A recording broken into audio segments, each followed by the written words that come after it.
There's this paradox that happens during big workplace transformations that is just so frustrating. You have your best people, the most innovative, forward thinking folks on your team, and suddenly they're the ones blocking a genuinely good idea. Why does that happen? Well, let's get into it. So, to really understand this, let's talk about someone we'll call Sarah. Sarah was a total change champion, right? She's the person everyone looked to, the one who'd lead the charge when things got messy. But then her company decided to roll out this major new AI platform for their product lifecycle management. And something just felt off. Now, on the surface, Sarah was raising totally valid points. Data privacy, ROI, the stability of the vendor. But it was her tone. It was different this time. It wasn't a curious critique. It felt personal, almost protective of the old way. And that was the signal that something much deeper was going on. To figure out what was really happening with Sarah, we actually have to go inside the human brain. Because here's the thing. Resistance, it's not a character flaw. It's not a sign of weakness. It's a fundamental feature of how we're wired. See, our brains are hardwired for efficiency. They absolutely love predictable patterns because sticking to what's known saves a ton of energy. This is what's known as status quo bias. We'll stick with a system we already understand, even if it's broken, because the pain is predictable. Real change, that's just a huge energy-sucking unknown. And this is a really great way to think about the two types of change. You've got kaikaku, that's the big, disruptive, sweeping change. That kind of change just lights up the brain's threat detection system. It feels scary. But then you have kaizen, which is all about small, steady, incremental improvements. That allows the brain to adapt slowly, to rewire itself without setting off all the alarm bells. And this plugs directly into another really powerful psychological concept: loss aversion. So when a new technology like AI shows up, people don't immediately start thinking about all the cool stuff they might gain. Nope. Their brains instantly zoom in on and magnify everything they think they might lose: their status, their control, maybe even their relevance. And this right here, this is the absolute heart of the matter. Sarah's entire professional identity was built on being the person who could make sense of messy, complicated data. So if an AI can suddenly do that faster and better, who is she? You see, she wasn't actually resisting the AI. She was resisting the fear of becoming obsolete. Okay, so we've got the internal psychology down.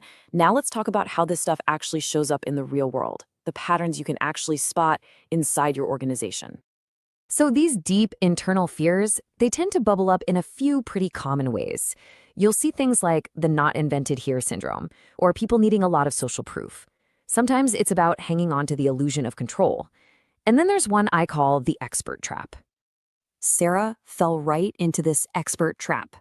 It's not arrogance. She just knew the current system so well.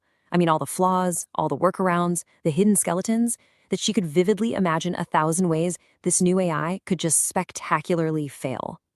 And let's be honest, AI brings its own special kind of baggage. There's automation anxiety, that nagging fear of being made irrelevant down the line. And there's a huge trust gap. AI can feel like this black box that spits out answers without explaining how it got there, which, goes against everything we value about transparency in a truly agile culture. All right, so we've diagnosed the problem from the inside out. So what on earth do we do about it? The key, the absolute key, is to stop seeing resistance as an obstacle you have to bulldoze through and start seeing it as a signal, as something you can learn from. This right here is the single most important mindset shift you can make. Say it with me. Resistance is signal, not sabotage. It's valuable data. Sarah's concerns weren't malicious. They were signals pointing to real blind spots in the plan. The friction she created, it actually made the final product way, way stronger.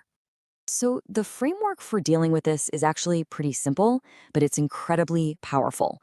First, you have to listen. Really listen for the signal that's hiding in the noise. Second, instead of a giant Big Bang launch, you create small, safe-to-fail experiments. And third, you have to explicitly protect and amplify the expertise of people like Sarah. Frame the AI as their super tool, not their replacement. This is where Kaizen becomes your secret weapon. Forget the huge, scary roadmap. Just start with one team, one workflow. Let them run one small experiment. Every little win, every micro win, helps to rewire the brain's response to the change. And that's how you build real macro momentum over time. At the end of the day, you have to remember this. Resistance is a deeply human act of self-defense. And when you treat it with respect, when you listen to the real concerns underneath, and when you protect people's identity and dignity, well, that's how you turn your biggest skeptics into your most powerful allies. And that core idea of treating pushback not as noise, but as a valuable signal is something we're trying to put into practice right here, right now with this explainer. So, full transparency. This explainer you're watching is an experiment for us. We're testing out a new AI-assisted format to share these kinds of insights with you. The core thinking is the same. We're just running a little test on the delivery method. And just like any good experiment in an agile world, for this to mean anything, we need a really tight feedback loop. So, I need your honest signal. What do you think? Does this format work for you? Take a look at the options on the screen. What's your gut reaction? Let me know in the comments. Your feedback is going to help us decide where we go from here. It's our own little learning loop. Because in the end, it doesn't matter if you're rolling out a new AI platform or just a new way of sharing ideas, the principle is exactly the same.